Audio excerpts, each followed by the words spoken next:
Hi everyone, and welcome to the 2024 ILCMP workshop. My name is Vinny Nandino, and I'm a high school band director in Schaumburg, Illinois. On behalf of the entire ILCMP committee, we want to welcome you to this summer's workshop. We can't wait to meet you in person and get to work with you later this month. To start off, we are going to be doing a quick video on music selection. This is one of the 5 points of the CMP model. And for our new participants, this is an opportunity for you to learn a little bit more about music selection and start thinking like a CMP educator. And for our returning participants, this will be some review for you to consider as you are thinking about your repertoire to bring to the workshop. Hi everybody, this is Jeremy Little. So our next question is, what would you teach if you didn't have concerts? As music educators, we know our job is to teach notes and rhythms and articulations and technique and performance skills. But you also know deep down in your heart there's so much more that you can teach through music. And it's probably one of the reasons you became an educator in the first place. So the CMP model, we'll get to those specific things in a second, through the outcomes part of the model, but choosing the right piece through which to teach all those amazing things is the most important thing. A great quote by Ken Robinson is here on the screen, and we want you to aim really high in terms of the best quality piece that you can use through which to teach these things to your students.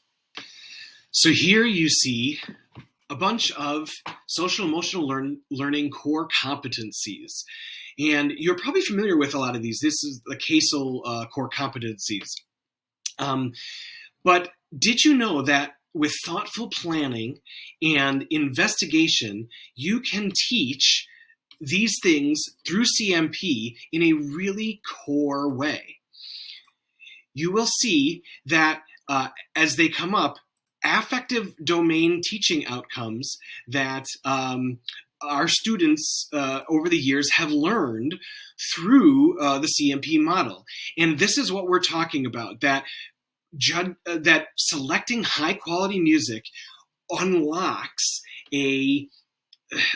learning for your kids in a really deep way.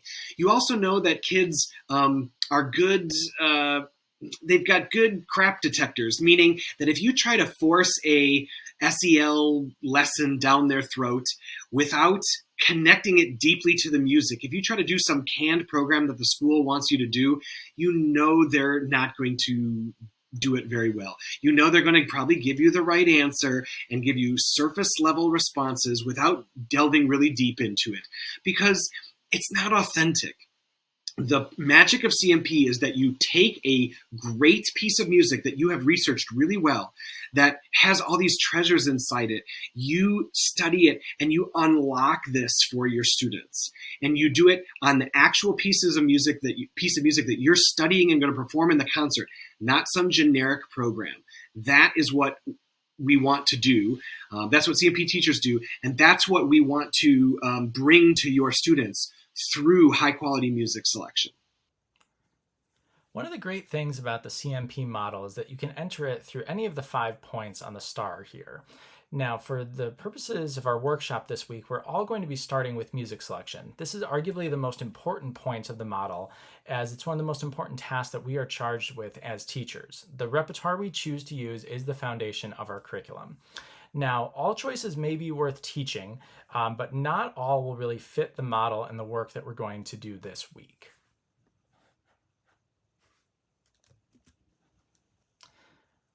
Now, an analogy that we can use for music selection is through the lens of quality TV. So as we all know, there's a spectrum.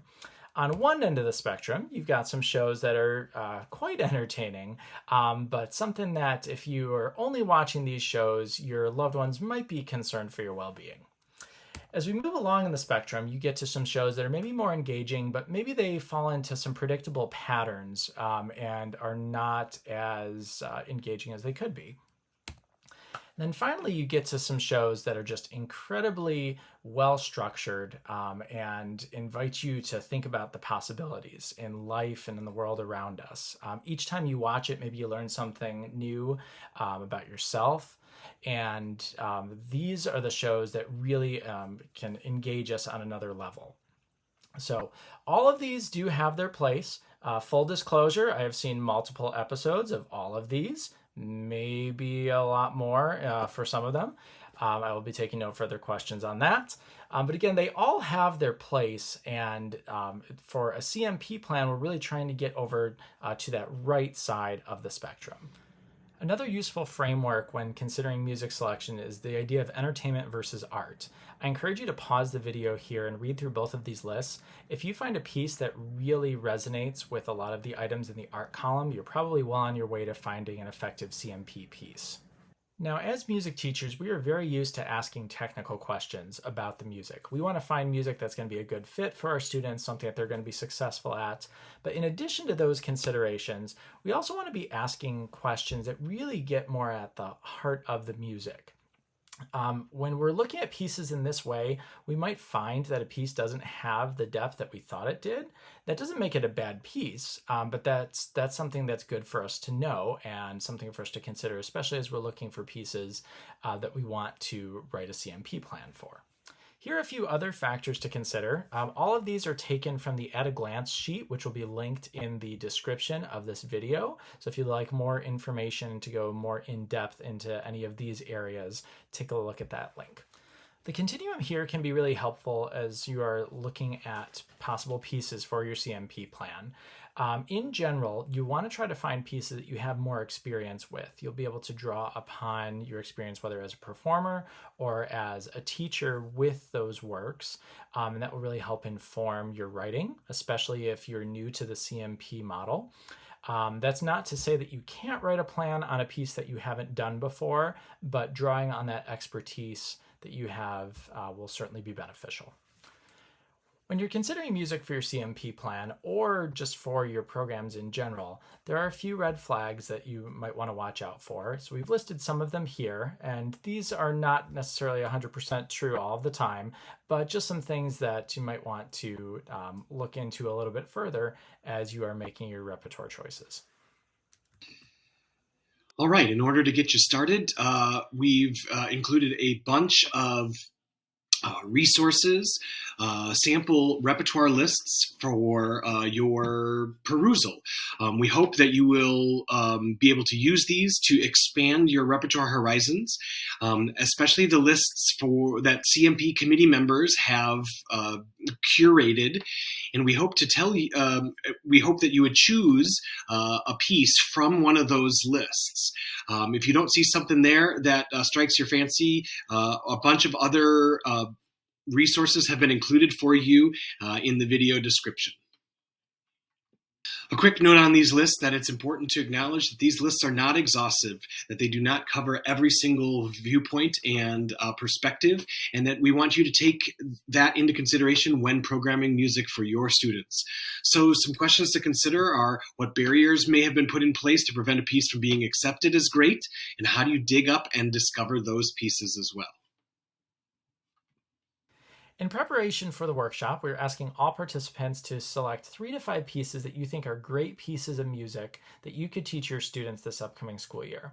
We are highly encouraging participants to use the CMP Repertoire List to help jumpstart that process. And for each piece, we're asking that you write down 3 to 5 reasons why you think this is a great piece of music. We look forward to seeing you in person soon.